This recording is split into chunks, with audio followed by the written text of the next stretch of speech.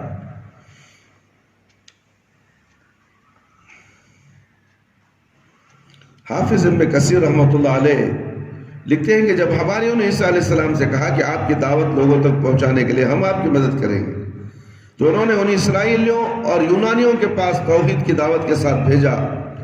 ہمارے رسول صلی اللہ علیہ وسلم بھی حج کے دنوں میں اسی طرح کہا کرتے تھے کہ کون ہے جو مجھے پناہ دے تاکہ میں اپنے رب کا پیغام لوگوں تک پہنچاؤں، اس لیے کہ قریش نے مجھے اس کام سے روک دیا ہے۔ چنانچہ اللہ تعالیٰ نے ان کی مدد کے لیے مدینے کے اوس خزرج والوں کے دلوں کو مسخر کر دیا۔ انہوں نے آپ صلی اللہ علیہ وسلم کے ہاتھ پر بیعت کی، آپ صلی اللہ علیہ وسلم کی مدد کی اور کہا کہ اگر آپ صلی اللہ علیہ وسلم ہجرت کر کے مدینہ آ جائیں گے تو ہم ہر طرح آپ کا دفاع کریں گے۔ اور جب آپ صلی اللہ علیہ وسلم دیگر مہاجرین کے ساتھ ہجرت کر کے وہاں پہنچے تو انہوں نے اپنا وعدہ پورا کیا، اسی لیے اللہ اور اس کے رسول صلی اللہ علیہ وسلم نے انہیں انصار کا لقب دیا جو ان کا نام بن گیا۔ اللہ تعالیٰ نے آگے فرمایا کہ ہم نے ایمان والی جماعت کی ان کے دشمنوں یعنی یہودوں اور بت پرست رومیوں کے مقابلے میں مدد کی اور انہیں غلبہ حاصل ہوا۔ مفسرین لکھتے ہیں کہ اس میں مومنوں کو ان کے رب کی جانب سے نصرت و تائید اور فتح و کامرانی کی خوشخبری دی گئی ہے، لیکن شرط یہ ہے کہ وہ دین حق کی سربلندی کے ساتھ سربلندی کے لیے متحد ہو کر کوشش کریں اور نزاع اور اختلاف سے اکثر دور رہیں۔ وباللہ توفیق۔ اللہ تعالیٰ سے دعا ہے کہ اللہ تعالیٰ مجھے اور آپ تمام کو قرآن اور حدیث کی باتیں جو ہم نے سورہ صف جو 7 آیتوں میں آخری کی ہم نے پیش کی، اس کا ترجمہ اور پھر اس کی تفسیر بھی ہم نے آپ کے سامنے پیش کی، امید ہے سن کر اللہ تعالیٰ مجھے بھی اور آپ کو بھی عمل کرنے کی توفیق عطا فرمائے۔ اللہ کے احکامات اور اوامر و نواہی سے پرہیز کرتے ہوئے، حکم بجا لاتے ہوئے، اللہ کے حکم کو سر تسلیم خم کرتے ہوئے ہم اللہ کی راہ میں اپنے مال اور اپنے جان، اپنے نفس کی جہاد کریں۔ ہم انشاءاللہ اللہ تعالیٰ ہمیں بہترین جنتوں میں داخل فرمائیں گے۔ ہماری سب سے بڑی کامیابی یہ ہے کہ ہم دنیا میں رہتے ہوئے آخرت کی فکر کرتے ہوئے آخرت کی تیاری کریں، تو انشاءاللہ ضرور ہمیں بہترین جنتوں میں اللہ رب العالمین ہمیں داخل کریں گے۔ اللہ کا وعدہ ہے، انشاءاللہ ہم ضرور جنت الفردوس میں جائیں گے۔ آمین یا رب العالمین۔ اللہ تعالیٰ سے دعا ہے کہ اللہ تعالیٰ مجھے اور آپ تمام کو 5 وقت نمازی بنا دے، وقت پر نماز پڑھنے والا بنا دے، ہماری نمازوں میں خشوع اور خضوع عطا فرما، ہماری جائز دعاؤں کو قبول فرما لے، شرک سے بچا لے، بدعت سے بچا لے، اللہ ہمیں صراط مستقیم پر چلا دے۔ اے اللہ دنیا کے اندر جو موذی بیماری پھیلی ہوئی ہے، اے اللہ اس بیماری سے ہمارے گھر والوں کو، بیوی بچوں کو صحت و عافیت عطا فرما، محلے والوں کو صحت و عافیت عطا فرما، شہر کے لوگوں کو اور عالم اسلام کی انسانیت اور مسلمانوں کو اے اللہ صحت و عافیت عطا فرما۔ اے اللہ تو رحم فرمانے والا ہے، رحم فرما۔ جو لوگ اس میں بیمار ہو چکے ہیں اللہ ان کو شفا یابی عطا فرما، صحت یابی عطا فرما، شفا کلی، شفا عاجلہ، شفا کاملہ، شفا دائمہ عطا فرما۔ اے اللہ اس بیماری کے لیے دواؤں کا انتظام فرما، اے اللہ دواؤں کا انتظام فرما دے میرے پروردگار، تو رحم کرنے والا ہے، زیادہ رحم کرنے والا ہے میرے پروردگار۔ اے اللہ ہمارے رشتہ دار، ہمارے والدین اس دنیا سے جا چکے ہیں، اے اللہ اگر وہ قابل رحم قابل مغفرت ہیں تو اللہ ان کی مغفرت فرما دے، اے اللہ ان کے درجات کو بلند فرما، ان کی خبر کو نور سے بھر دے اور کروٹ کروٹ جنت نصیب عطا فرما، اور جنت الفردوس میں اعلیٰ سے اعلیٰ مقام میں جگہ عطا فرما۔ اے اللہ ہمیں بھی جنت الفردوس میں اعلیٰ سے اعلیٰ مقام میں تو جگہ عطا فرما میرے پروردگار۔ خبر کے عذاب سے بچا لے، جہنم کی آگ سے بچا لے، خبر کے سوالات بالکل ہمارے لیے آسان فرما دے، خبر کی تاریکی کو روشنی میں بدل دے، میدان حشر میں رسوائی سے بچا لے۔ اللہ ہمیں موت دے تو ایمان کی حالت میں موت دے، جب ہماری روح ہمارے جسم سے نکلے تو اللہ ہماری زبان پر کلمہ لا الہ الا اللہ محمد رسول اللہ جاری رہے۔ ربنا آتنا في الدنيا حسنة وفي الآخرة حسنة وقنا عذاب النار ربنا ظلمنا أنفسنا وإن لم تغفر لنا وترحمنا لنكونن من الخاسرين ربنا هب لنا من أزواجنا وذرياتنا وقرة أعين واجعلنا للمتقين إماما ربنا تقبل منا إنك أنت السميع العليم وتب علينا إنك أنت التواب الرحيم اللهم إني أعوذ بك من البرص والجنون والجذام ومن سيء الأخصام اللهم أذهب حرها وبردها ومرضها اللهم عافني في بدني اللهم عافني في سمعي اللهم عافني في بصري لا إله إلا أنت اللهم أجرني من النار اللهم أجرني من النار اللهم أجرني من النار يا مقلب القلوب ثبت قلبي على دينك يا حي يا قيوم برحمتك أستغيث سبحان ربك رب العزة عما يصفون وسلام على المرسلين والحمد لله رب العالمين يا حي يا قيوم برحمتك أستغيث